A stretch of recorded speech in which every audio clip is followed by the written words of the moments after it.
Kita ke informasi berikutnya, pemirsa. Polda Nusa Tenggara Barat mengantongi video saat Agus penyandang disabilitas mendekati korban pelecehan seksual. Rekaman tersebut telah menjalani uji forensik untuk membuktikan tersangka melakukan upaya manipulatif untuk menjerat korbannya. Yang tertinggi besok. Saya bukan mengarang, buktiin kalau saya bohong. Kapanpun kamu ketemu saya, kamu bisa bunuh saya. Tapi kumohon kakak, jangan kamu buat dirimu yang tidak setengah percaya, sedikit percaya. Itu pikiranmu sekarang. Karena kamu baru kenal saya bisa baca langsung kok. Bingung kenapa saya ngomong gini. Kamu kira saya sama modus sama kayak cowok yang lain? Benar kan? Modus iya, itu gini. Buktinya dia ngerusak kamu. Gitu. Saya langsung to the point. Biar kamu tidak bilang saya ngerusak. Daka itu nanti masih sasak. Bahasa Indonesia ya. Walaupun kita berdua di kamar, saya tidak bisa apa-apa. Saya masih dimandiin sama mama. Saya bukan sama kayak cowok yang lain. Biar jelas. Karena cowok itu hanya manfaatin kah? Rasain saya Hindu.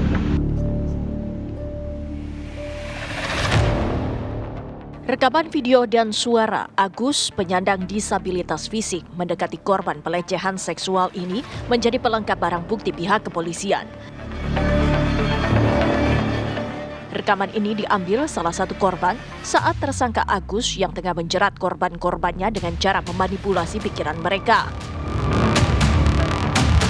Agus berdalih memiliki mantra dan kelebihan yang bisa mengetahui masalah yang dialami orang lain. Saya punya bawaan mantra di tas saya di sini. Itu bawaan dari lahir. Video yang berdurasi 3 menit ini telah menjalani uji forensik di Direktorat Kriminal Khusus Polda Nusa Tenggara Barat. Pelaku yang mendekati korban dan cepat merekam melalui handphone korban. Karena diletakkan di bawah, tidak nampak gambarnya, yang hanya nampak suara. Hal ini sudah kita lakukan uji forensik digital. Kita minta bantuan dari IT, dari Krimsus untuk mengangkat video ini untuk dijadikan salah satu bukti pendukung bahwa korban ataupun pelaku ini memang benar ada interaksi dan ada kalimat-kalimat yang memanipulatif, ada kalimat-kalimat yang memanfaatkan kelemahan korban. Ini yang kami akan dalami.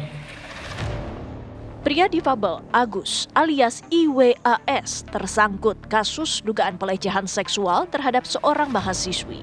Salah satu korban melaporkan Agus ke pihak kepolisian atas tindakan pidana pelecehan seksual pada Oktober lalu. Komisi Disabilitas Daerah atau KDD Provinsi Nusa Tenggara Barat mencatat ada 15 korban dugaan pelecehan seksual oleh Agus, 3 diantaranya di bawah umur. Dari Mataram, Nusa Tenggara Barat, Herman Zudi, TV One mengabarkan.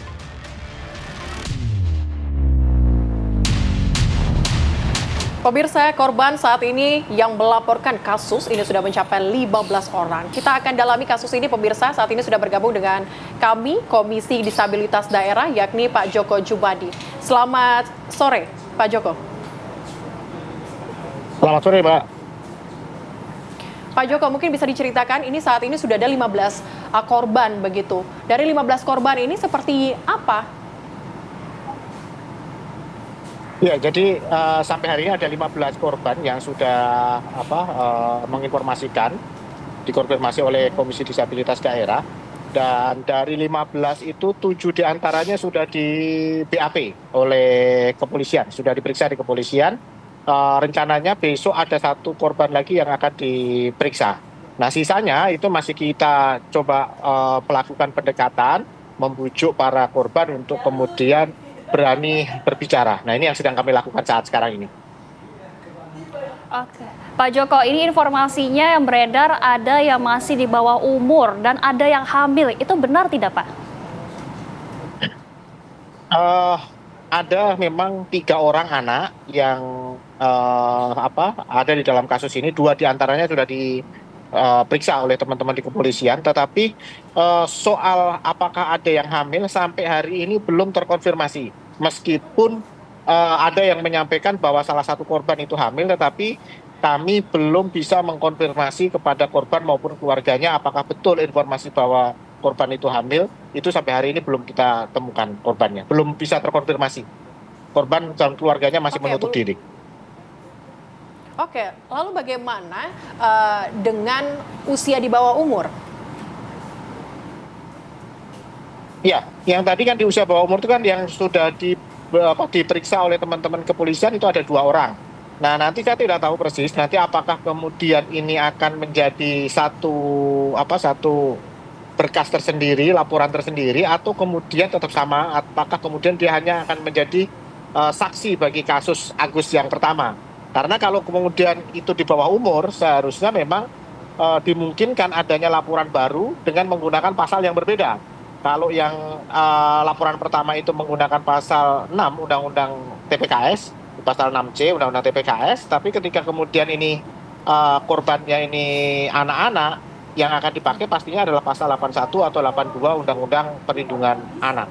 Nah, ini yang kita belum tahu nanti ini endingnya seperti apa, apakah kemudian akan membuat laporan baru terkait dengan kasus anak, ataukah kemudian tetap dengan kasus yang sama dengan Undang-Undang TPKS. Oke, Pak Joko, apakah Pak Joko sendiri sudah mengkonfrontir kepada Agus mengenai 15 korbannya ini yang sudah melaporkan? Kami sudah beberapa ya menyampaikan soal umpamanya ada yang satu korban itu juga sudah dikonfirmasi, tetapi yang lainnya memang masih dalam tahap masih mengingat-ingat karena saking banyak ini, jadi agak susah untuk mengingat. Tapi untuk 2 korban anak itu sempat terkonfirmasi oleh saudara Agus. Oke, yang kami ketahui bahwa saat ini korban sedang mengadu, meminta perlindungan ke LPSK. Apakah ada ancaman atau intimidasi yang didapatkan oleh korban? Seperti apa, Pak? Enggak, untuk ke perlindungan ke LPSK itu memang kita harapkan nanti LPSK juga bisa membantu dalam proses pemulihan korban, tidak hanya sekedar soal soal perlindungan, soal ancaman dan segala macamnya, tetapi bagaimana kemudian perlindungan secara umum, perlindungan soal psikologisnya korban, kemudian perlindungan soal medisnya. Nah, ini yang kita harapkan dari LPSK. Oke, Pak Joko, ini dari Agus sendiri mengakunya hubungannya seperti apa dengan korban-korban yang sudah terkonfirmasi? Iya, selalu saudara Agus dalam kesaksiannya menyatakan bahwa apa yang terjadi ini adalah atas dasar suka sama suka. Nah, itu yang menjadi titik tekannya ya. Jadi dari kasus yang pertama umpamanya sebenarnya antara kesaksian saudara Agus dengan kesaksian korban itu hampir sama. Artinya kejadian itu terjadi. Cuman bedanya adalah saudara Agus menyatakan bahwa ini adalah suka sama suka, tetapi korban menyatakan bahwa ini adalah manipulasi. Itu. Oke, Pak Joko, terima kasih atas waktunya pada siang hari ini, Pak. Terima kasih, Mbak. Sama-sama. Semoga kasus ini segera dapat titik jelasnya ya. Selamat siang, selamat sore, Pak.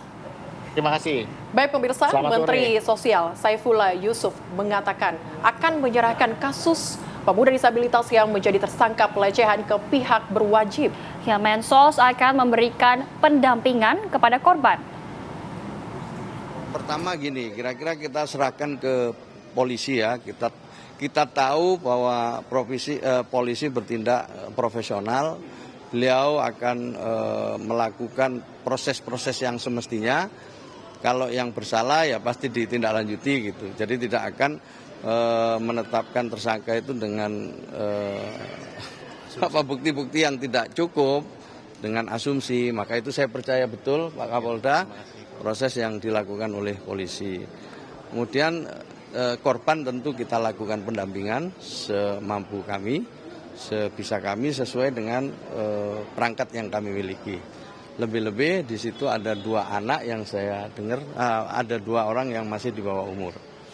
Tentu kita berikan pendampingan, baik pendampingan medis maupun nanti pendampingan sosial gitu. Jadi kita akan lihat. Jadi sekali lagi untuk masalah hukumnya kita serahkan sepenuhnya kepada kepolisian. Sementara korban akan kita dampingi.